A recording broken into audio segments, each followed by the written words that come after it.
Muito boa noite, estamos de regresso com o Em-Debate aqui na TCV, com os representantes dos partidos com assento parlamentar. Para hoje propomos um olhar ao sistema educativo em Cabo Verde, de uma forma geral, na sequência do Dia do Professor Cabo-Verdiano, celebrado anualmente, a 23 de abril, dia do nascimento do professor Baltazar Lopes da Silva. Lembrar que também as estratégias e políticas de educação para o desenvolvimento sustentável de Cabo Verde foram ontem debatidas no Parlamento com o Primeiro-Ministro. Mais para o fim, queremos também ouvir dos deputados indicados pelos partidos com assento parlamentar uma breve observação aos factos ocorridos recentemente com as embarcações em São Nicolau, na praia, já agora também no Maio, e ao incidente com o recém-chegado Quinquer da Guarda Costeira e os impactos que podem significar para o nosso país. São hoje os nossos convidados, o deputado Walter Évora, em representação do Grupo Parlamentar do PICV, a quem agradecemos por vir uma vez mais ao Em-Debate. Também o deputado Filipe Santos, em representação do Grupo Parlamentar do MPD, pela primeira vez no Em-Debate aqui na TCV, a quem também agradecemos por vir aqui ao Em-Debate, e a deputada Dora Pires, em representação do UCIDS, uma vez mais aqui no Em-Debate, a quem agradecemos também por vir uma vez mais a este programa. Sejam todos bem-vindos. O Primeiro-Ministro de Cabo Verde apresentou ontem, na Assembleia Nacional, as estratégias e políticas educativas para o desenvolvimento sustentável do país. O chefe do governo sublinhou que a educação é um pilar essencial da construção nacional e garantiu que Cabo Verde está a cumprir com reformas profundas do ensino pré-escolar ao superior. Entre os principais avanços, destacou a universalização do acesso à escola, a inclusão de crianças com necessidades educativas especiais e a articulação entre a educação de uma forma geral e a formação profissional. O governo afirma estar a concluir pela primeira vez na história do país uma reforma curricular completa e coerente do primeiro ao 12º anos. Ulisses Correia e Silva destacou ainda o fortalecimento da aprendizagem de línguas, especialmente o inglês, no reforço de competências científicas e tecnológicas e na promoção de uma escola centrada no aluno e voltada também para o mercado de trabalho. A valorização dos professores com medidas salariais, formação contínua e estabilidade profissional é outro eixo apontado como essencial. No ensino superior, destacou a criação de novas instituições adaptadas às especificidades regionais, a aposta no ensino à distância e ao reforço da ação social, com mais de 3.500 estudantes bolseiros e programas específicos para apoiar finalistas em situação de vulnerabilidade. Começamos hoje pela UCID, pela deputada Dora Pires. Senhora deputada UCID, a senhora ontem punha a tónica no que as pessoas aprendem nas escolas, se as matérias são verdadeiramente relevantes para as suas vidas e também se o que aprendem ajuda a garantir a sobrevivência do nosso planeta e contribui também para o desenvolvimento sustentável. Mas falava ainda também da necessidade de uma articulação perfeita desde o pré-escolar ao ensino superior. A UCID, que olhar é que lança em relação às medidas anunciadas pelo Governo, a esta reforma que está prestes a ser concluída e, portanto, que foram anunciadas pelo Primeiro-Ministro no Parlamento? Nós agradecemos esta oportunidade. Boa noite, senhores jornalistas, senhores técnicos que estão aqui conosco, mas também uma boa noite e votos de um bom trabalho aos colegas Walter Évora e Filipe Santos, portanto, colegas do painel. Nós também gostaríamos de cumprimentar aos nossos telespectadores. É assim, falar de educação é falar de aspectos muito complexos, não é? E quando nós falamos, então, uma educação voltada para o desenvolvimento sustentável, nós temos que conjugar todos esses saberes e fazer com que haja realmente um desenvolvimento. Ou seja, tudo aquilo que é dito na sala de aula, a educação, a formação que é dada, tem que vir para o nosso dia a dia e mostrar que realmente houve um aprendizado que leva a mudar o nosso comportamento e a nossa forma de ser e estar na sociedade para colaborar com tudo aquilo que Ou seja, sendo um cidadão ativo, um cidadão participativo, um cidadão que conhece os seus direitos e deveres e que cuida também do planeta Terra para podermos ter um mundo melhor. Mas ao ver o desenvolvimento da educação de Cabo Verde, nós não podemos negar essa evolução, esse aspecto que é muito importante na educação. O que nós éramos, o que tínhamos e o que nós temos hoje. É claro que, com todo o avanço a nível mundial, isso facilita também novas medidas, novos planos, novas estratégias da educação em Cabo Verde.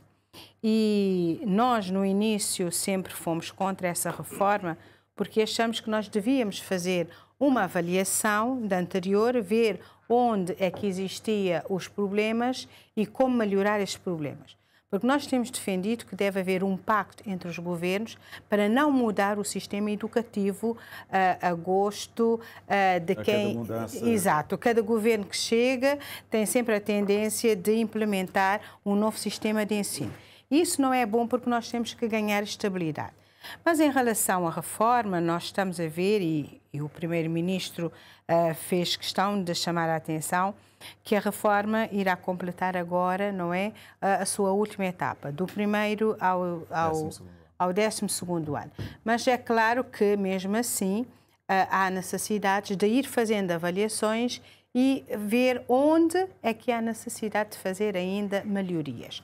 Porque quando nós falamos que há necessidade de uma articulação, porque nós temos passagem automática, mas depois nós temos as avaliações que dá oportunidade ao aluno mostrar realmente a sua aprendizagem para poder estar num outro ciclo, mas também nós temos uma situação que acaba por prejudicar e reter o aluno no 8º ano, porque o aluno acaba por passar com dificuldades ou deixando disciplinas atrás, mas quando chega no 8º ano não pode ter nenhuma disciplina. Então, há que ver o que vem acontecendo, talvez começar a travar o aluno em relação às disciplinas que ele não deve deixar atrás, porque senão chega no 8º ano e aí muitas vezes o aluno fica empatado e a repetir várias vezes o ano e acaba por desistir e nunca mais faz o 8º ano. Daí a necessidade de vermos o que se passa nesse momento em relação a isso, mas também o sistema de avaliação. Ainda há muitas queixas e nós queremos, que, assim como o Governo prometeu, fazer a revisão do sistema de avaliação. São muitos itens de avaliação, às vezes o professor também fica estressado, fica cansado, não é? Trabalha sob pressão, é muito trabalho para o professor, é muito trabalho para o aluno, ambos acabam por sentir cansados e há necessidade de rever o sistema de avaliação em Cabo Verde. E também nós pensamos e falamos muito na introdução das línguas a partir do 5º ano. Uma vez já no ciclo preparatório nós tínhamos francês, não é? No 1º e 2º ano e depois no liceu é que havia a introdução do inglês. Mas hoje acaba-se por defender que a necessidade de introduzir muito cedo essas duas línguas, mas também nós temos uma preocupação em relação à nossa língua materna, porque nós estamos a transgredir o que diz o direito da criança. Toda criança tem direito de ser escolarizada na sua língua materna. E nós não fazemos isso. A nossa escolaridade é feita na língua portuguesa, deixando a nossa língua materna para trás. E há necessidade também de articular, porque muitas vezes o aluno sai do ensino superior e não tem o perfil da entrada para a universidade.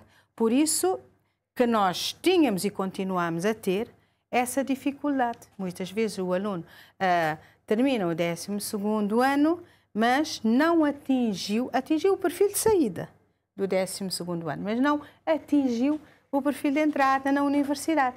Por quê? Porque quando o aluno chega na universidade, quer aqui em Cabo Verde, quer lá fora, muitas vezes tem dificuldades ainda em adaptar-se. Aí se põe que problema? Problema da qualidade do ensino ou não?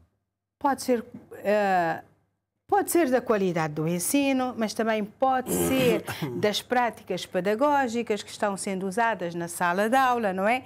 Porque um aluno do 11º e do 12º ano já deve ser, 11º e 12º, deve ser considerado como um aluno universitário. E então os professores na sala de aula devem começar ou devem ter outras metodologias diferentes daquelas que são usadas nos outros anos, nos anos anteriores, não é? Então, considerando que o aluno... Ser mais exigente, levar o aluno a ter uma análise mais crítica, a fazer pesquisas muito mais aprofundadas, a fazer trabalhos que possam exigir muito mais do aluno, e ir introduzindo aos poucos o aluno, não é? Como um pré-universitário para prepará-lo para dar entrada na universidade. E muitas vezes isso não acontece, eu acho que ainda também não está a acontecer, e a prova muitas vezes é a saída, porque nós temos uma grande quantidade de alunos que saem para estudar lá fora, mas o resultado, ou os que chegam no fim da formação, ainda fica aquém, não é? Da metade dos que foram. Por isso há necessidade de continuarmos, sim, a analisar, sem preconceito nenhum, mas com o espírito aberto, e ver onde há necessidade de ir alimando as arestas e alimar para um ensino de qualidade da qual todos nós queremos em Cabo Verde. Certo, já voltaremos a si daqui a alguns instantes. Para já, falamos agora com o deputado Filipe Santos. Ontem ouvi o Primeiro-Ministro a sublinhar que é a primeira vez na história educativa que um governo inicia e termina uma reforma completa do ensino básico ao secundário e sem nenhuma interrupção, mantendo assim uma coerência e consistência das matrizes curriculares do primeiro ao 12º anos. Já o MPD, no seu discurso de abertura, falou em políticas educativas transformadoras, orientadas por uma visão sistémica, integradora e centrada nas pessoas, bem como por uma estratégia voltada para a educação, aliás, para a construção de um Cabo Verde mais justo, inclusivo e preparado para os desafios do século XXI. Já começamos a sentir os efeitos destas reformas na prática? Antes de mais, boa noite a todos. Permite-me cumprimentar assim o editor deste programa, os colegas deste painel, o deputado Walter Évora e a deputada Dora Pires. Também permita-me cumprimentar todos os telespectadores lá em casa que estão a nos acompanhar e também a nossa imensa diáspora. Também permita-me cumprimentar, também endereçar um abraço forte aos foguenses que estão a celebrar a festa da bandeira e do município. E também endereçar e felicitar os professores pelo dia de ontem, que foi um dia de festa, mas também certamente de um dia de reflexão sobre a profissão. Respondendo à sua pergunta, dizer que o MPD tem uma visão clara sobre o processo de educação em Cabo Verde. Nós temos educação como o pilar forte para o desenvolvimento de uma nação. O MPD, sempre na sua história, na sua matriz, é um partido reformista. Se recorremos ao passado, podemos constatar que, durante 15 anos da governação do Partido Único, não se fez nenhuma reforma. Foi o MPD, na década de 90, que fez uma reforma profunda no sistema educativo cabo-verdiano, onde introduziu a lei de base do sistema educativo. Durante todo esse tempo, a partir de 2001 a 2016, o PSV deu continuidade, mas não se fez sequer uma reforma estruturante no que refere à educação em Cabo Verde. E nós voltamos ao poder em 2016, voltamos de novo a fazer reformas profundas no sistema educativo cabo-verdiano, para alinhar o nosso sistema educativo cabo-verdiano com orientações internacionais, com práticas de países desenvolvidos, sobretudo países alinhados com a OCDE, porque nós queremos formar jovens, jovens, adolescentes, crianças, que são jovens do futuro, jovens globais, jovens que possam ser integrados no mercado do trabalho, quer a nível local, quer a nível nacional, e também o jovem para o mundo. É isso o nosso compromisso, garantir o acesso à educação a todos os jovens, de forma inclusiva, garantir a educação de qualidade e também garantir a qualificação e valorização de todos os nossos professores, que é muito importante, e também nós apostamos nessa reforma, que é a reabilitação das escolas, sobretudo onde não há cozinha, não há casa de banho, não há água, não há energia, não há tecnologias. Então, é nossa aposta grande, forte, e também construção de escolas onde não há escolas. É para dizer que, certamente, nós temos um projeto muito encaminhado, estamos a fazer avaliações no meio do caminho e corrigir onde não está a surtir o efeito desejado. Mas até este momento tudo está conforme é o planeado, estamos num bom caminho e pensamos atingir a meta. E se reparar, nós somos, se calhar, o único país da África que está perto de chegar àquilo que é objetivo, aquela que é a orientação padrão de OCDE. Não chegamos lá, mas estamos prestes a chegar. E pensamos que daqui a alguns anos podemos chegar lá e estamos a fazer todo o esforço, porque temos um líder, temos um primeiro-ministro focado naquilo que pensamos que é o melhor para o nosso país, para o nosso Cabo Verde, e também para aquilo que é melhor para o nosso sistema educativo.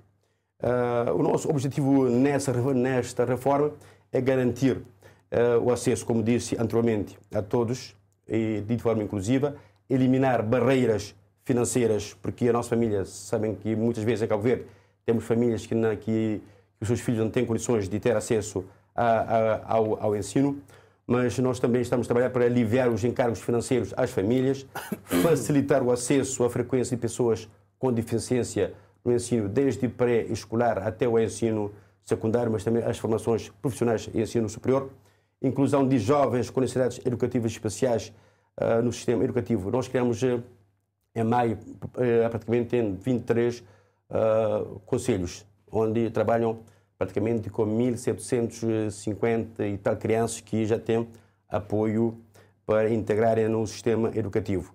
E também aumentar e melhorar o acesso à alimentação. Nós, para o próximo ano, nós vamos alargar a alimentação quente até a 12º ano. Então, para permitir que os alunos se sintam integrados, se sintam confortáveis nas escolas. Também vamos reforçar a assistência à saúde nas escolas, transportes escolares, materiais escolares e acesso de bolsa à cultura. Nós já tomamos várias medidas que foi anunciado ontem no Parlamento, como a universalização da educação pré-escolar, como a fase pré-podêutica. Nós estamos a garantir a gratuidade do acesso à frequência do ensino básico obrigatório e ensino superior. Estamos a garantir a gratuidade também à pessoa com deficiência para estudar. Estamos também a aprovar os princípios e normas que garantem a inclusão das crianças e jovens com necessidades educativas especiais no sistema educativo. E também tem uma medida muito importante que nós tomamos, que tem a ver com proteção da maternidade e paternidade na educação. Se lembramos, anteriormente, antes de 2016, as meninas grávidas não eram permitidas a assistirem às aulas. Mas com este governo é permitida, e nós criamos todas as condições com apoio psicossocial nas escolas, e nós criamos também lugar onde as mães deixam os filhos para frequentar as escolas. Isso acho que é uma medida muito importante. Já é uma realidade? Já é. Há espaço onde as mães deixam as suas crianças para poder frequentar as escolas.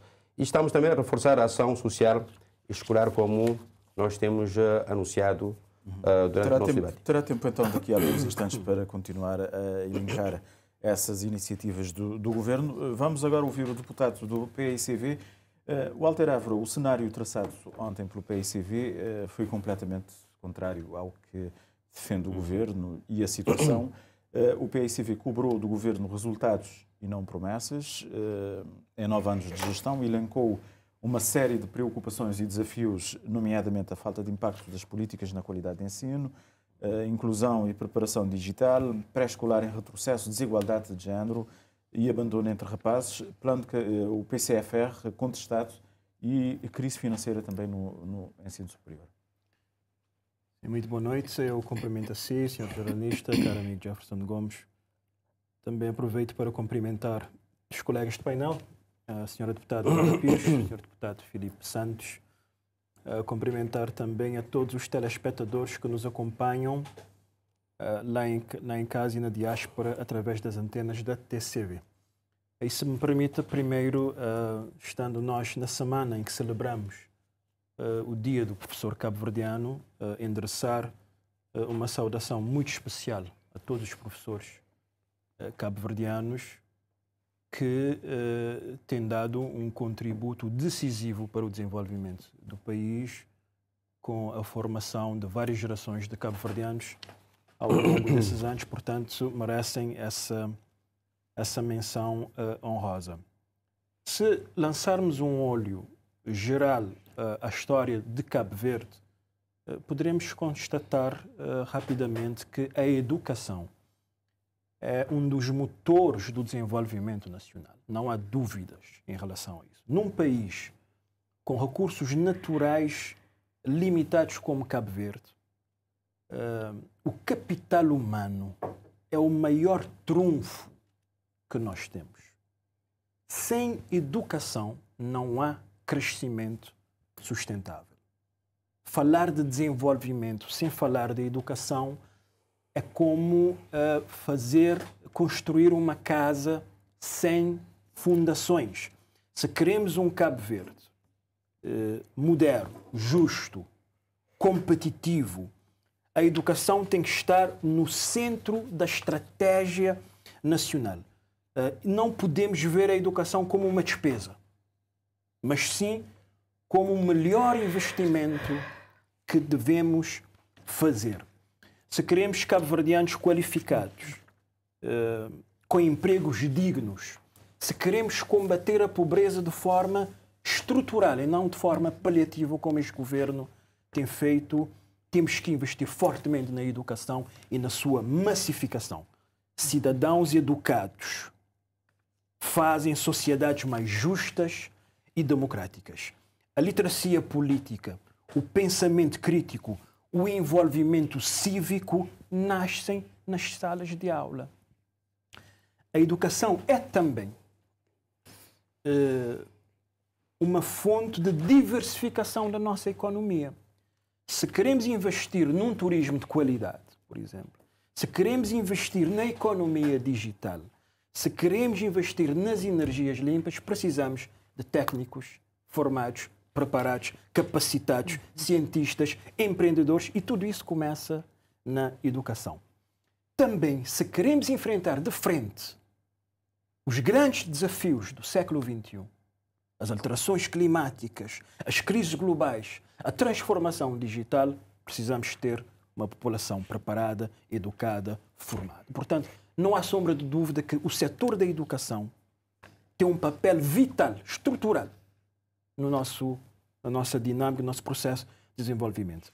Em Cabo Verde, hoje, temos enormes desafios associados ao setor da educação que precisam ser encarados de frente e vencidos com firmeza e com coragem.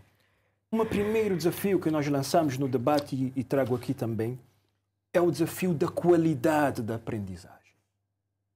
Nós temos hoje uma situação de alunos que terminam o ciclo sem dominar competências básicas. E sem base não há futuro. Temos um grande desafio que é a educação ainda em Cabo Verde é muito desigual. Nós temos diferenças gritantes entre as ilhas. E, muitas vezes, no centro, temos diferença entre as zonas urbanas e as zonas rurais. A inclusão e a equidade têm de ser prioridades reais e não apenas discursos. Temos uma grande falta de investimentos no setor. Uma grande falta de investimentos no setor. As escolas precisam de ser muito mais do que paredes. Faltam materiais didáticos atualizados, equipamentos tecnológicos, laboratórios, bibliotecas. Investir nas infraestruturas escolares é criar condições reais de aprendizagem. Não se ensina no século XXI com métodos do século passado. E há um aspecto central de todo o sistema educativo que são os professores. Muitos professores hoje enfrentam falta de formação contínua, salários pouco atrativos, desvalorização profissional. Se queremos um ensino de qualidade, temos que apoiar quem está na linha de frente. E quem está na linha de frente todos os dias são os professores. Mas há um outro fator também que... Neste caso, o PCFR, não, de certa forma, não dará vazão às aspirações dos professores, um salário mais ou menos condigno àquilo que pretendem. O PCFR já está aprovado. O PCFR, que é o Plano de Carreira, Funções e Remunerações, foi imposto pelo governo. O PCFR poderia ser um instrumento muito mais completo e consensual que efetivamente servisse a toda a classe docente e fosse um fator de unidade nacional. O governo impôs esse plano de carreira e funções e remunerações sem uma negociação, um diálogo propício com os sindicatos representantes da classe, sem ter em conta as outras entidades nacionais que se posicionaram contra esse instrumento. E nós, portanto, há essa perspectiva de se reduzir o PCFR à grelha salarial. Não é. É um instrumento muito mais além do que isso. Se for ver esse PCFR, quase 50% da classe docente vai ficar de fora desse PCFR. Isso não é justo. Veja, mesmo na grelha salarial, se formos a 2015, onde se aprovou um plano de carreira de pessoal docente, nessa altura a grelha salarial era muito mais atrativa. Veja que, se tivéssemos em conta aquela reforma que se aprovou naquela altura, um professor se poderia, na classe máxima, se poderia se reformar com 156 mil escudos. Com esse PCFR vai ter menos 20 mil escudos, na classe máxima vai se reformar com 136 mil escudos. Portanto, é um instrumento que podia ter sido muito mais além. O PICV contestou, não votou a favor, votou a abstenção nesse instrumento e é um instrumento que poderia ir muito mais além, ter muito mais utilidade para a classe docente. Mas eu só terminaria trazendo mais um desafio que é muito importante, que é a gestão do setor da educação. A gestão precisa ser mais moderna e eficiente. E é preciso ter uma liderança forte. É preciso ter uma liderança forte, transparente, com visão. E só assim será possível construir um sistema educativo à altura dos desafios. Porque o sistema educativo que neste momento nós temos não está a dar resposta às necessidades reais que o país tem. Deputada Dora Pires, para aquilo que temos visto, ou que o Governo vem implementando, esta reforma curricular que vem desde 2017, depois estamos agora neste ano letivo 2024-2025, com um olhar global, vai preparar os nossos estudantes para aquilo que são as necessidades do país? Eu vou tentar falar daquilo que eu tenho escutado dos professores e dos alunos, não é? Porque eu ainda não fiz essa análise global de toda essa evolução desta reforma, não é? Desde o primeiro ano até o 12º. Mas aquilo que se costuma dizer é que os professores, com o apoio que têm, as formações que acabam por ter, acabam por desempenhar a sua função. Mas só que muitas vezes os professores questionam de estarem muito cansados porque têm várias tarefas a desempenhar. Porque nós temos que lembrar que o professor não é apenas, ou nós não podemos medir o tempo de trabalho do professor apenas com 5 ou 6 horas letivas. O professor também tem mais tempo para se preparar. Tem que preparar as aulas, tem as reuniões de coordenação e planificação nas escolas e depois tem ainda a elaboração dos testes, a correção dos testes. Eu costumo dizer que nós, os professores, nós trabalhamos 24 horas sobre 24 horas. Porque às vezes, com a preocupação do dia seguinte, mesmo ali deitado na cama, nós estamos a pensar como fazer, quais são as estratégias a implementar e a mudar aqui e acolá para termos... Exato, para estimular. A primeira parte que tem que ser motivação, para cativar os alunos, depois iniciar a transmissão da matéria, levar com que haja o ensino-aprendizagem e depois fazer o remate da aula para ver se houve ou não aprendizagem e depois encerrar a aula, não é? Portanto, tudo isso é um trabalho que muitas vezes não é levado em consideração, mas é desgastante. Mas hoje em dia os professores questionam-se porque têm um excesso de trabalho por causa dos vários elementos da avaliação, mas também de outros trabalhos que acabam por fazer. Às vezes, trabalho que poderia ser feito ou antigamente era feito pela secretaria e os professores acabam por ter múltiplas funções, o que sobrecarrega o professor.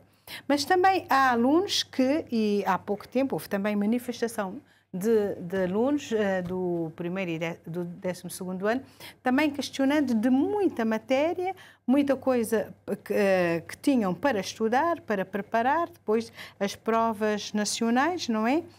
Que deviam também estar preparados para enfrentar essas provas. Portanto, isso acaba por fazer com que ou motivação para aprender e ter sucesso, ou também pode ser desmotivante e aí o aluno não quer saber dos estudos e o professor tem uma carga maior para tentar compreender porque é que o aluno está nesta situação. Mas o ensino tem que ser levado em consideração. É claro que falar do ensino de qualidade é um processo complexo, envolve múltiplas funções, da qual nós temos que ter atenção e acompanhar os professores também. Aqui nós podemos falar da gestão pedagógica, os materiais didáticos de apoio aos professores e aos alunos, porque ainda nós temos manuais escolares em falta, podem ser encontrados online, mas nem todo o aluno tem a possibilidade de ter internet ou de ter um móvel com acesso à internet ou disponibilidade de um computador para fazer isso. Ou então os alunos queixam-se de que o professor dá muita matéria, ou então o professor não explica e depois no fim da aula, não, agora vocês devem dirigir-se à reprografia, não é? Portanto, são situações que nós devemos tentar suavizar o mais rápido possível, porque isso implica ter manuais, ter guias também e programas adequados para que os professores possam trabalhar sem problema. E materiais também, que muitas vezes os professores queixam-se que não há internet na escola, que eles poderiam usar, baixar as documentações, todo o material para trabalhar, e tem que ser à custa própria, ou então tem que fazer fotocópias e outros tipos de materiais para levar para a sala de aula. Ou então o aluno tem que suportar todo esse custo. Portanto, num processo do novo currículo, não é? Do novo sistema de ensino, claro que houve essas dificuldades e ainda continuam a haver essas dificuldades, mas nós fazemos fé que isso seja assanado o mais rápido possível, porque ainda há falta de manuais e outros materiais para apoiar o professor na sala de aula e isso implica a qualidade de ensino. Portanto, teremos que rever essas situações. Certo. Deputado Filipe Santos, temos aqui várias questões lançadas aqui, sobretudo pela oposição. Destacava aqui o foco que tem de ser colocado e que destacava aqui o deputado Walter Évora na educação que tem que ser massiva, mas também há o desafio da qualidade da aprendizagem, a questão da educação desigual entre as ilhas e também vem à tona, porque também é um tema da atualidade, a questão do PCFR, com o PICV também a dizer que o governo impôs o PCFR aos professores e que há necessidade de uma liderança forte. Mas também temos aqui a deputada Dora Pires a pôr a questão também na questão da inclusão, do acesso a materiais escolares, são desafios da atualidade? Não, eu percebo as preocupações dos colegas deputados, mas eu não concordo. Porque quando nós estamos a falar de garantir a educação de qualidade, o nosso objetivo desta governação e da nossa maioria é a construção de um perfil de um aluno cabo-verdiano no contexto do século XXI. É isto que nós estamos a fazer, um aluno da era digital, um aluno da era da inteligência artificial, um aluno da era de conectividade digitais e de um mundo de mudanças rápidas. É isso que nós estamos a formar alunos para este conceito, tendo em conta a escola como espaço de transmissão de conhecimentos, espaço de formação cívica e humanística, uma escola onde há uma preparação do aluno para a aprendizagem permanente e para o desenvolvimento de habilidades da escola. E também fora da escola e no seu dia a dia e no seu longo percurso da vida. Também nós queremos que na escola tenha um desenvolvimento da capacidade para lidar com o que a vida real em qualquer profissão pode comportar. Como temos problemas complexos, capacidade de adaptação, criatividade, autonomia, relações interpessoais e humanas no trabalho em equipa. Então, nesse sentido, nós estamos a formar os nossos alunos com estes objetivos. E Mas há esses para que isso aconteça, nós tomamos um conjunto de medidas. Há esses objetivos do governo, mas esses objetivos do governo estão a conseguir traduzir-se na prática? Os alunos...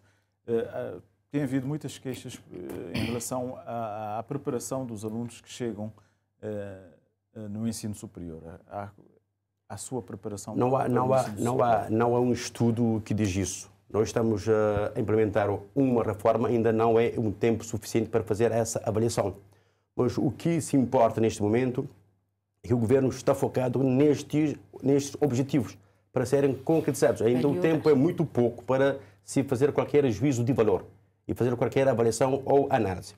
Passando para outro ponto, tem a ver com o plano de carreiras, funções e remunerações do Estatuto do Pessoal do Docente, para dizer que não concordo com o deputado Walter Évora, porque o PSV votou abstenção, não teve coragem de votar contra, mas também não teve coragem de ficar ao lado do professor durante todo este processo.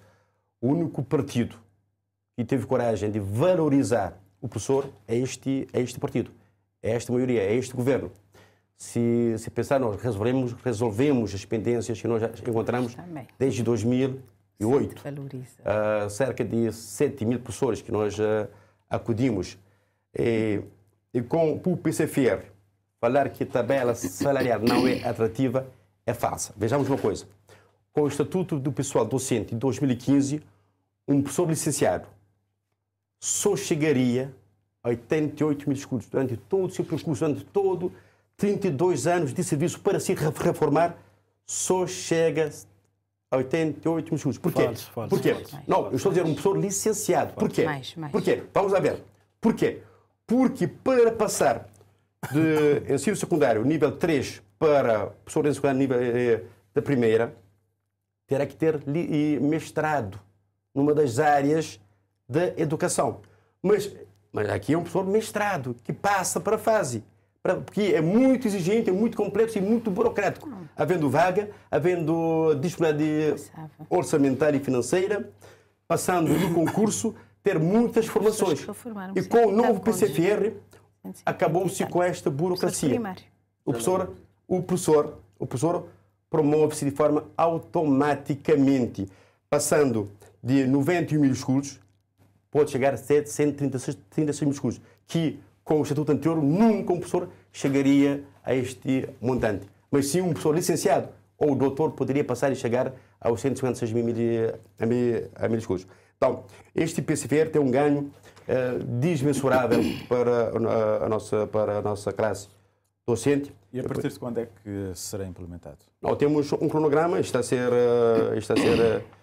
implementado, porque nós temos a lista de transição que vai ser publicada dentro do prazo, que é a partir do momento que o PCFR esteja aprovada, terá 90 dias para publicar esta lista.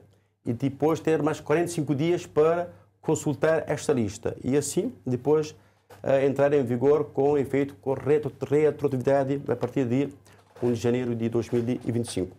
Então, é nesse sentido que estou a dizer que quem valoriza o professor é este governo, é este partido. Quanto aos manuais, é para dizer que também no 9º ano há 11 programas na versão final e com manuais disponíveis online e impressos. Tem guias de professor disponíveis para várias disciplinas em formato PDF desde o início do ano letivo de 2024 e 2025. No 10º ano também, igualmente, tem 26 programas em versão experimental com manuais disponíveis online para 13 disciplinas, faltando o manual de inglês. Igualmente para o 11º ano e 12º ano. É para dizer que é pela primeira vez que no ensino secundário está a ter manuais escolares, que antes tinha visto, nunca. É pela primeira vez. Por isso, eu penso que nós estamos no bom caminho, estamos a implementar essa reforma e penso que num período, dentro do prazo razoável, podemos fazer avaliação e ver onde podemos corrigir, onde podemos avançar, assim por diante. Deputado Walter Évora, como é que rebate estas ideias lançadas pelo deputado Filipe Santos? É fácil de rebater. É só consultar o plano de carreiras aprovado em 2015 para ver claramente que aquilo que o deputado Filipe Santos disse não corresponde à verdade, né? Em 2015, o plano aprovado, um professor poderia se reformar com 156 mil escudos no topo da sua carreira. E essa é uma das exigências que os sindicatos, na negociação, ensino básico, portanto, trouxeram agora para cima da mesa para o governo, reivindicaram, portanto, esse montante e o governo não aceitou, reduziu, portanto, esse montante. Mas há várias outras deficiências nesse plano de carreira. Por exemplo, a ameaça de mobilidade arbitrária. O professor que antes era tido, tinha essa proteção de lecionar no seu conselho, agora torna-se um professor nacional. O professor pode ser transferido do Fogo, por exemplo, para Boa Vista, em situação de arbitrariedade. O deputado Filipe Santos falou em promoções. Esse plano veio acabar com as promoções. Não há as promoções de 4 em 4 anos que existia anteriormente, deixa de existir e agora os professores passam a ficar sujeitos a avaliações subjetivas. Fala numa progressão automática. Avaliações subjetivas, portanto, que é imposto por esse plano. Mas eu queria lhe dizer rapidamente o seguinte. Nós temos um governo que fala muito, mas faz pouco. Há uma grande distância entre as promessas feitas e políticas concretas deste governo. Anunciam-se reformas, mas a implementação é lenta, confusa e muitas ficam por caminho. O resultado, temos um sistema que não responde às necessidades reais do país. A educação continua a estar subfinanciada. A educação está subfinanciada. Hoje, o que temos em Cabo Verde, o investimento em percentual do PIB diminuiu com o governo do MPD. Hoje temos 4,35% do PIB que é alocado ao setor da educação, quando o valor que o MPD encontrou quando iniciou a governar era 4,75%. Há uma diminuição do valor do produto interno bruto que é destinado ao investimento no setor da educação. A reforma curricular está atrasada e incompleta. Nós precisamos de uma escola moderna, adaptada ao século XXI, com foco em competências digitais, pensamento crítico e cidadania. Mas se essa transformação está muito longe de acontecer, o currículo que temos é um currículo do passado, não é um currículo voltado para o futuro. E mais, o ensino técnico profissional está negligenciado. Cabo Verde precisa diversificar a sua economia. Mas como vamos formar técnicos qualificados se o ensino profissional continua desvalorizado, sem visão estratégica com a ligação para o mercado? Nós estamos a formar para o mercado. Temos que fazer essa pergunta. Como é que vem um ministro de Estado dizer que Cabo Verde tem que se preparar para importar mão de obra? Como é que é possível isso? Quando temos uma grande quantidade de alunos que saem das universidades e ficam desempregados. Temos uma grande quantidade de jovens no desemprego. Como é que é possível Cabo Verde, um ministro, dizer isso? Cabo Verde tem que se preparar para importar mão de obra qualificada. Quer dizer, isso é inadmissível. Mas há mais um dado que é importante, que é preciso ter em conta. Para concluir. Quando falamos do ensino superior em Cabo Verde, primeiro, os dados existentes a partir do último censo mostram que apenas 19% da população cabo-verdiana tem ensino superior, quando os parâmetros internacionais da OCDE mostram que devia estar à volta dos 40%. Portanto, nós estamos ainda muito abaixo daquilo que são as exigências internacionais. Mas quando formos ver a quantidade real no ensino superior de estudantes, há uma diminuição.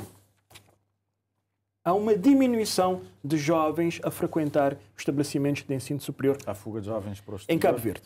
Nós atingimos em 2013 e 2014 cerca de 13.397 jovens no ensino superior. Em 2024, 2025, estamos a 9.008. Há uma diminuição significativa de jovens a frequentar o ensino superior, e isso é incompreensível. Como é que um país que cresce, como é que um país que supostamente tem melhores condições, como é que um país onde a população está a crescer tem menos jovens a frequentarem o ensino superior? Portanto, esses são um pouco da situação real que temos hoje em Cabo Verde, desafios que o governo, infelizmente, não está a enfrentar de frente e nem a dar respostas. Certo. Passou então a palavra à deputada Dora Pires. O deputado Walter Arro acabou por introduzir esta questão também do ensino superior. Já agora, qual é o olhar que também o CID faz deste setor, do ensino superior? Mas vi também há bocado que a deputada gesticulava muito quando se falava do PCFR, dos ganhos ou não que traz para a classe docente. Não, é que o CID também valoriza muito a classe docente, não é? O CID participou,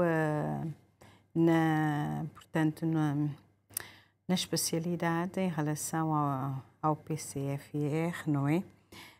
Deu a sua contribuição e algumas foram aceitas, e precisamente por isso é que o CID votou a favor. É claro que não satisfaz na totalidade, mas traz muitos ganhos.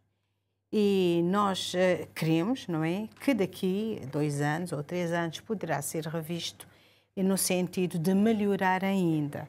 Porque antes, a partir de 2015, deixou de ser considerado o subsídio da carga horária para a reforma. Agora passa a ser considerado.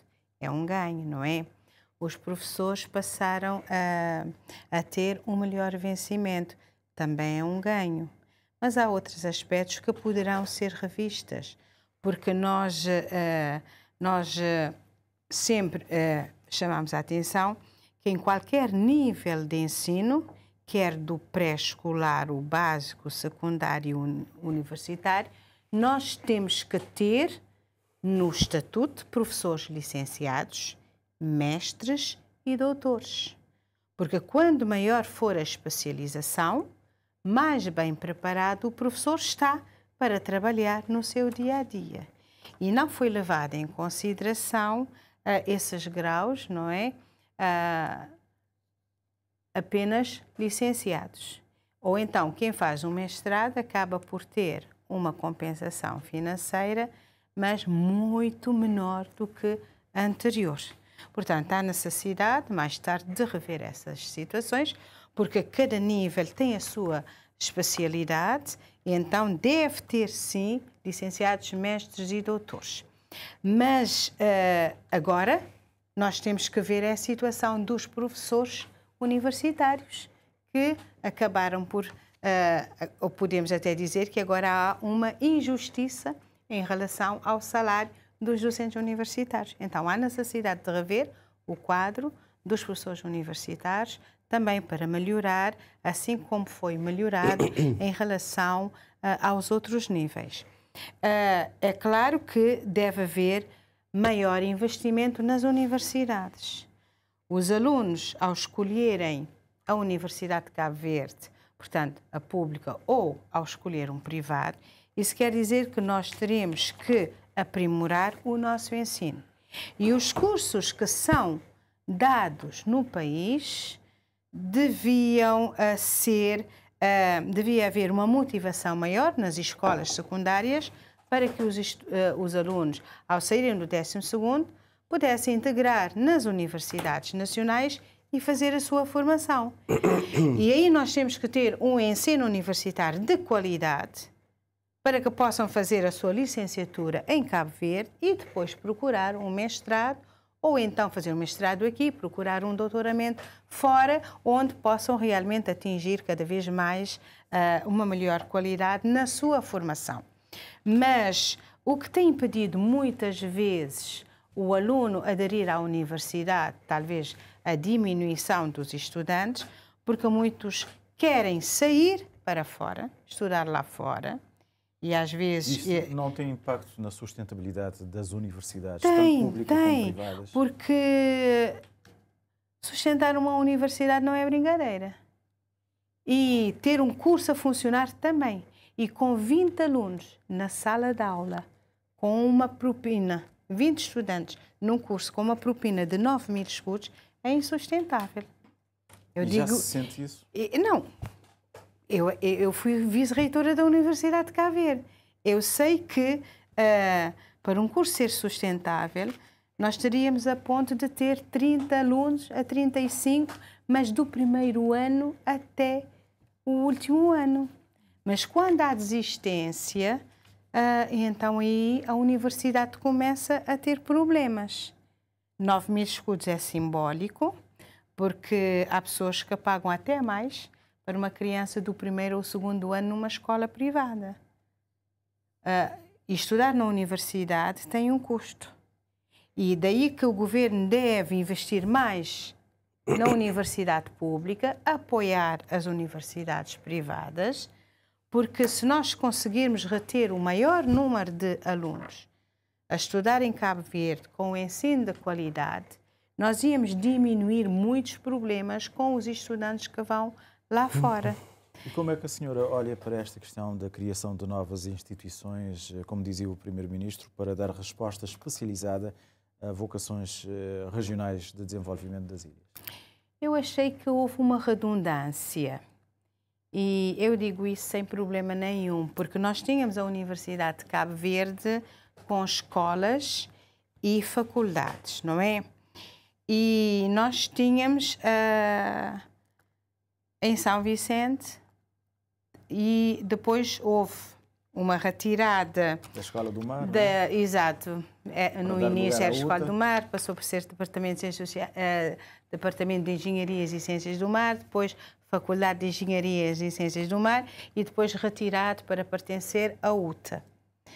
Mas essa proliferação não é bom para o ensino superior, não é? A Universidade de Cabo Verde perdeu uma parte, houve uma outra universidade e manter duas universidades e mais uma escola agrária em Santo Antão, um outro instituto, quando nós temos a ECA, que poderia sim ter um polo em Santo Antão, a ENC deveria manter com a formação igual àquela que veio a substituir e termos então escolas, talvez não para dar cursos a nível de licenciatura, mas também a dar formações necessárias, cursos que poderiam ser cursos de formação para os que estão na função pública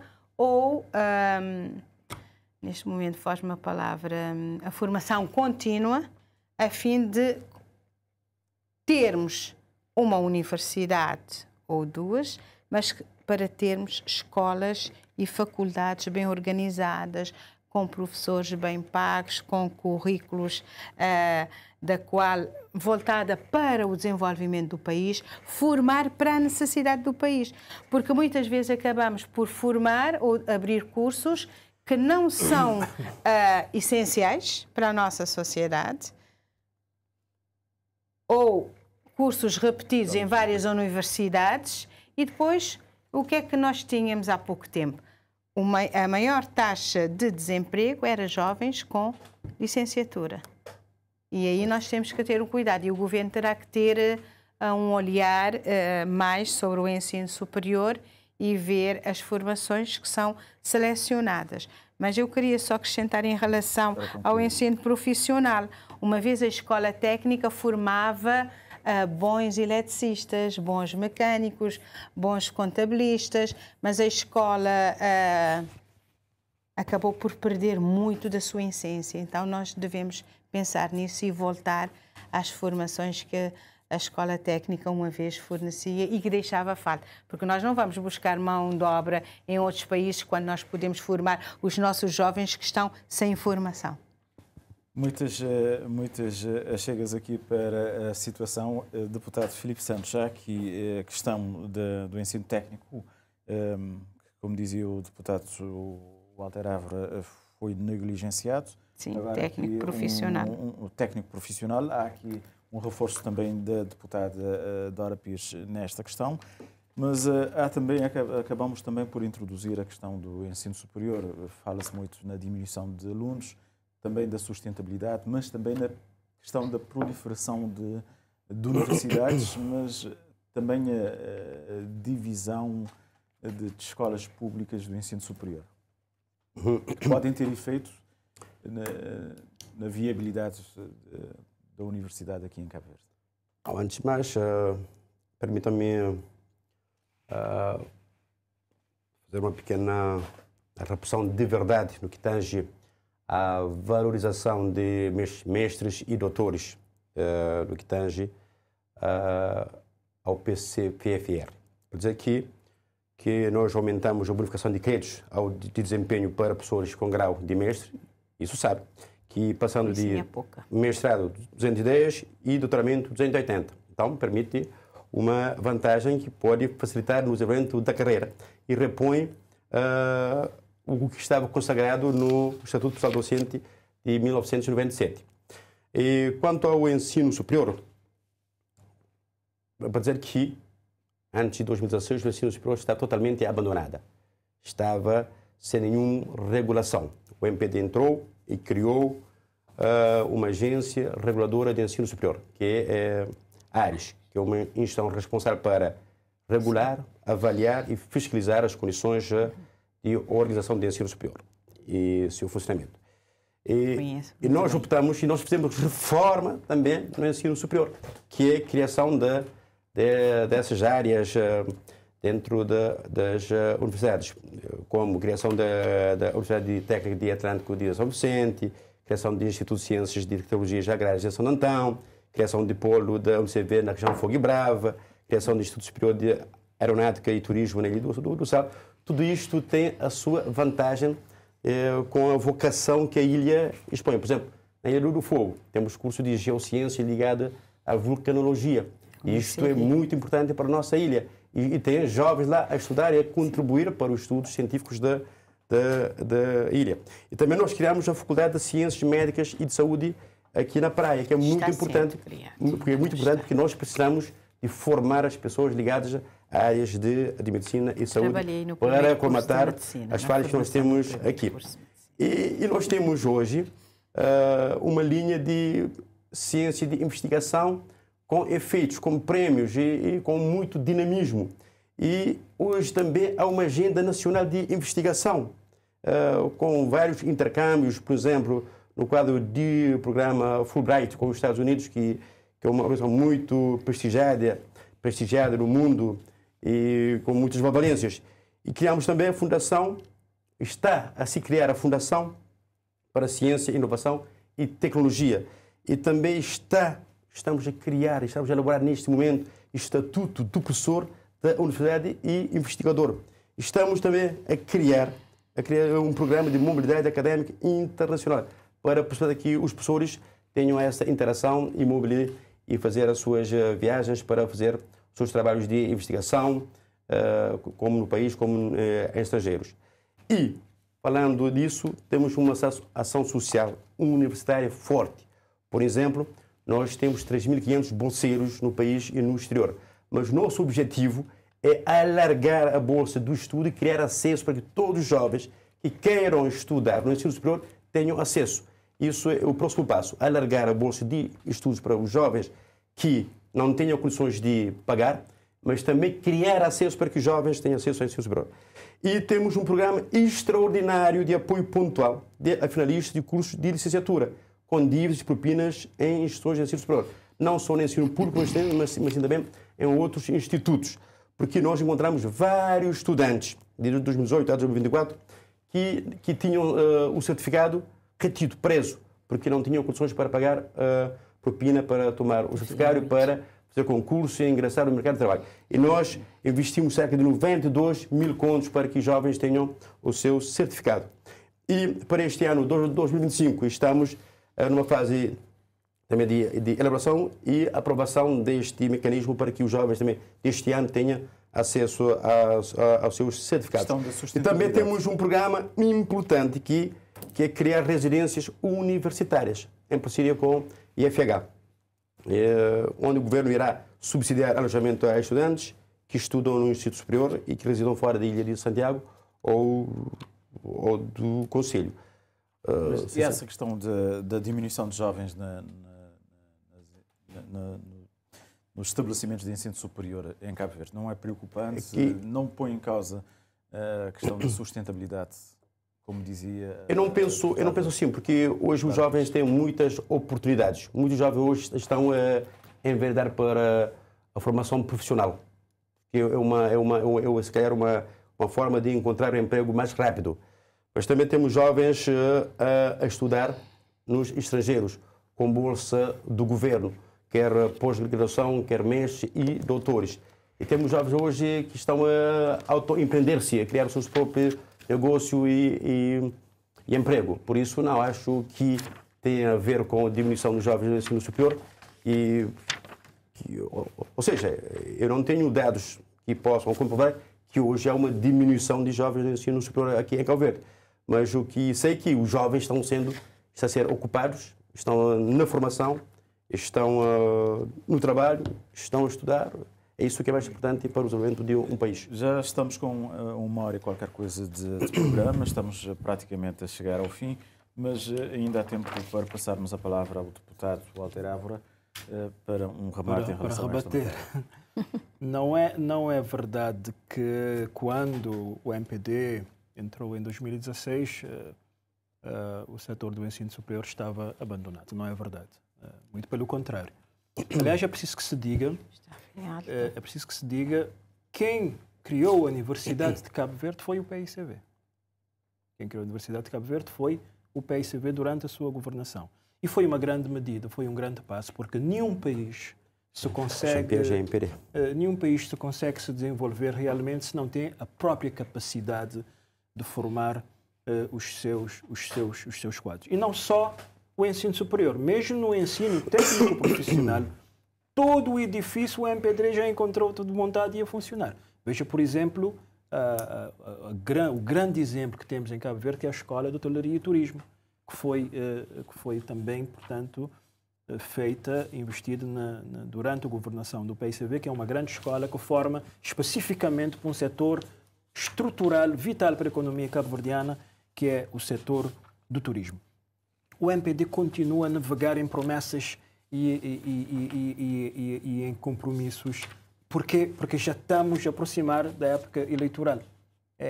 E nós já estamos, muito sinceramente, cansados das promessas e dos compromissos desse governo, compromissos não cumpridos. Quem não se lembra de quando iniciaram a governação em 2016, assumiram um compromisso com os jovens cabo-verdianos que todos os anos iriam enviar os 50 melhores jovens do país para se formarem nas grandes universidades a nível do mundo.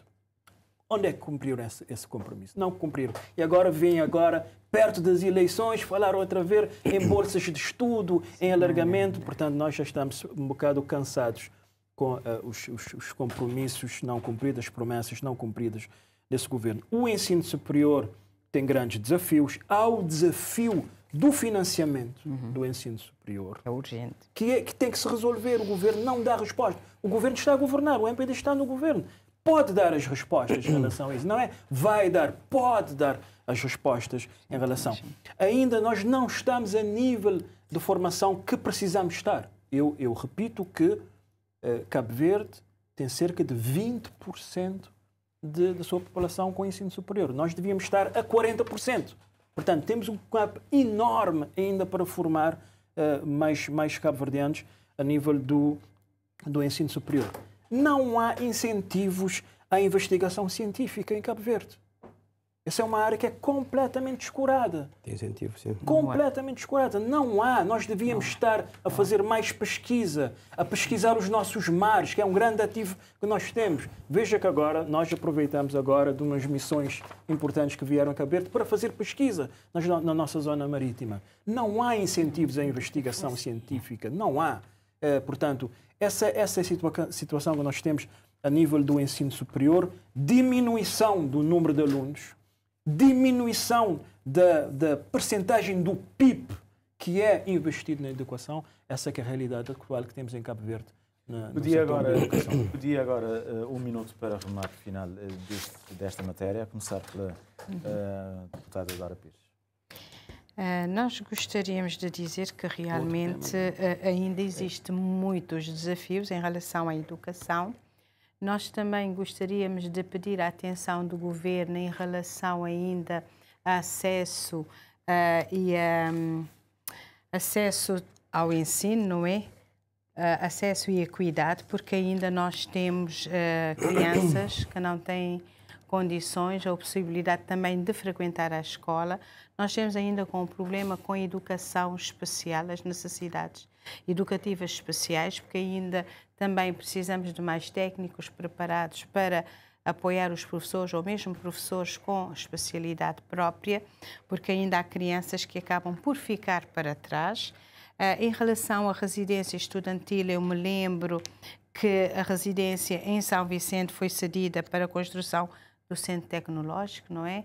O Data Center, e prometeu-se um dos edifícios de Casa para Todos para servir como residência estudantil. Não foi feita, o que deixa muita falta. São Vicente precisa urgentemente de uma residência estudantil, porque há cursos que são dados em São Vicente e poderá haver deslocação de jovens de todas as ilhas para aí, principalmente os cursos afetos ao mar, não é? Nós gostaríamos também de chamar a atenção para a universidade, para ver a situação dos cursos, para revisão e implementação de cursos que correspondem à necessidade do mercado, mas também, veja, nós tínhamos uma secretária de Estado do Ensino Superior que já não há mais, e a necessidade de termos a ciência e a tecnologia de mãos dadas com a educação para a investigação. O estatuto do professor investigativo também deve sair já do papel, porque muitas vezes falamos muito e fazemos pouco, mas já é hora de começarmos a ter frutos na educação, melhorando assim a qualidade e atingir o patamar que todos nós gostaríamos de ver, ou seja, do saber fazer, o saber ser, o saber estar, ser uma realidade, e para que os nossos alunos possam transmitir e mostrar na prática tudo aquilo que lhes foi ensinado nas escolas e que possamos estar preparados mesmo para enfrentar essa nova era, não é? E desenvolver Cabo Verde em todos os aspectos. Isso nós precisamos e juntos, certamente, nós poderemos fazer isso. Deputado, o Filipe Santos. Não, rapidamente é para dizer que a governação não é uma corrida de estafetas. Aqui fica claro que se o PSV tinha feito a sua parte, hoje o deputado Walter não estava aqui a reivindicar. Porque nós resolvemos centenas de milhões de problemas que nós encontramos, graves, como eu acabei de mencionar aqui. Por isso que nós estamos a implementar esta reforma no sentido de melhorar o sistema educativo em Cabo Verde. Ter educação, sim, como o motor de desenvolvimento de qualquer país. Ter a educação como motor de competitividade de Cabo Verde. Ter a educação como motor de redução da pobreza. Ter a educação, enfim, como pilar de tudo aqui em Cabo Verde. E estamos no bom caminho.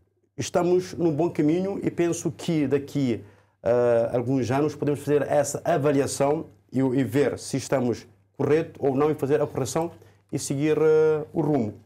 E nós estamos empenhados para garantir o acesso à educação a todos, uma educação inclusiva. Estamos convictos a continuar a garantir a educação de qualidade e valorizar a classe docência e também continuar a reabilitar as escolas e construir as escolas, inclusive em Rabil e outras zonas, já esqueci. Já não até pensei que o Walter vinha aqui a dar parabéns por causa desta obra no seu município. Certo. Hoje quem termina as rondas é o PICV. Para remate final sobre esta matéria. Olha, remate final em 1 minuto, eu diria que, repito, que o capital humano é o maior trunfo que Cabo Verde tem. Um país com as limitações em termos de recursos naturais como nós temos, tem que investir fortemente no capital humano. E Cabo Verde só será verdadeiramente desenvolvido quando for uma nação que leva a sério a educação. Isso não se faz com palavras bonitas, ou com conferências, ou com aulas magnas, como agora está na moda. Isso se faz com investimento, com ação, com coragem política. E se o governo diz que a educação é prioridade, então que prove. Que prove. Porque prometer não custa. Cumprir é que é o verdadeiro desafio. Certo. Ou 150 mil computadores. Gostaria agora de ter uma breve observação dos senhores deputados em relação às matérias dos últimos dias. Tivemos 4 incidentes em 8, 10 dias. Que observação por parte do deputado Dora Pires em relação a estes acontecimentos? O navio de carga Meu Padre Benjamin, que afundou no largo da Ilha de São Nicolau. Tivemos também um navio Liberdade que encalhou na segunda-feira. O King Air, o avião da Guarda Costeira, que também sofreu danos. E agora também a embarcação Pai Santo, na Ilha do Maio, também encalhou. Que olhar sobre estes incidentes e o impacto que podem ter para o nosso país, que impactos? Nós gostaríamos de dizer que realmente esses incidentes acabam por nos trazer uma grande tristeza, mas ao mesmo tempo aliviadas, porque se nós notarmos, em qualquer um não houve perda de vidas humanas. E aí nós temos que regozijar com a sabedoria dos comandantes, não é? Quer do Padre Benjamin, quer da Liberdade, que conseguiram estar em posições certas para que todos pudessem ser salvos e serem retirados com segurança, quer os tripulantes do Padre Benjamin e de um viajante, e também da Liberdade, com 102 pessoas, não é? Passageiros 144. 144, exatamente. Saíram todos ilesos. Há perdas, sim, mas nós temos que falar em incidentes, até ter o relatório para podermos dizer que o acidente, não é, trouxe os prejuízos tais e tais. Nós só gostaríamos de dizer que nós fazemos votos que tudo corra bem para que não haja perda na totalidade. Que, havendo a possibilidade de conseguirem o pagamento pelo seguro para recuperar e ter nova embarcação, no caso do Padre Benjamin, seria bom porque era o único navio que transportava cargas pesadas, não é, que nós tínhamos nas nossas águas. E em relação à Liberdade, conseguiram, não é, levar para São Vicente para ser também reparado, o que mostra que em breve poderemos ter de novo a Liberdade a fazer viagens entre as ilhas. Lamentamos também o Pai Santo, uma embarcação de pesca, não é? Mas aqui nós chamamos a atenção, quando é lançado o SOS, deve ser feita com rapidez, porque segundo eles, quase 24 horas para serem assistidos. E se o socorro tivesse chegado a tempo, certamente teriam tirado o barco e não estaria na areia, como nós vimos as imagens na televisão. Em relação ao avião da Guarda Costeira, também lamentamos essa aterragem brusca que prejudicou, não é, uma das hélices do avião. Porque um avião que veio para fazer e que tem ajudado nas evacuações é um avião que deixa falta, sendo ilhas, em qualquer emergência, e por um tempo nós estaremos privados dessa situação.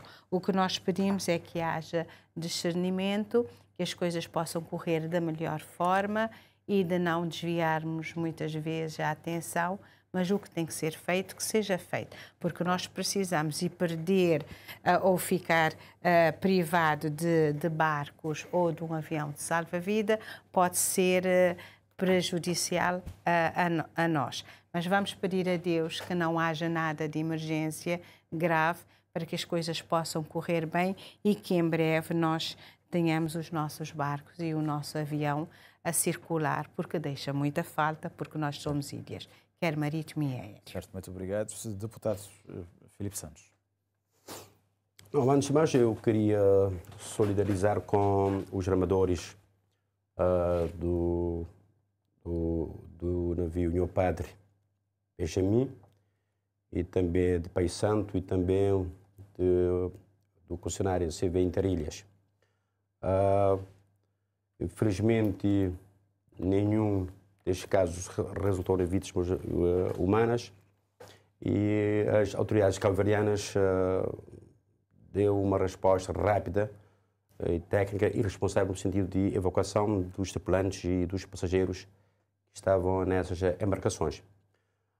Mas, no entanto, não sei se este momento é apropriado para estarmos a fazer uma avaliação de forma precipitada, porque nós temos um Instituto de Prevenção, de Investigação. Ainda não há conclusões. Não há, por isso está a fazer estudos. Acho que nós devemos esperar com paciência, com cautela. É um instituto independente e tem uma parceria com organismos internacionais e tem toda a capacidade para fazer um estudo já aprofundado e que nós podemos vir mais à frente fazer este tipo de análises. Este é o meu ponto de vista, não sei se nós podemos avançar com... Mas tem impacto na mobilidade interna? Não, com certeza, sobretudo com a Liberdade, que fazia as ligações para as ilhas do Sotavento, Maio, Fogo e Santiago, mas neste momento já está alocado um novo navio, que é a Dona Tututa, e também o Polar já alocou o seu navio Interilhas para fazer essa ligação nesta parte de sul. Por isso, é de lamentar, mas os problemas maiores estão todos aquartelados. Walter. Olha, é interessante ver essa brandura que o MPD faz essas análises, né? Porque quando aconteceram vários outros acidentes em outros governos, o MPD saiu à frente para sacar responsabilidades políticas. Essa que era a principal preocupação nos acidentes de então. Agora, as coisas parece que são ligeiramente diferentes, temos que esperar, temos que analisar, etc. Portanto, é interessante ver essa brandura na análise que o MPD faz. É preciso investigar e temos de saber o que é que se passou. Nós não podemos atribuir a esses acontecimentos a simples azar ou sorte, né? Estamos a falar de navios muito importantes para o país. O meu padre Benjamin fazia o transporte de mercadoria pesada, principalmente nas rotas São Nicolau, Sal, Boa Vista, e deixa uma falta grande, portanto, nessa rota. Tinha um peso grande na economia nacional o transporte feito por esse navio. O Liberdade era um navio que garantia as ligações entre as ilhas de Brava, Fogo, Maio, e com esse acidente a concessionária veio anunciar o cancelamento das ligações para essas ilhas. Agora está a tentar remediar um pouco com o navio Dona Tututa, mas que também vai descobrir outras ligações.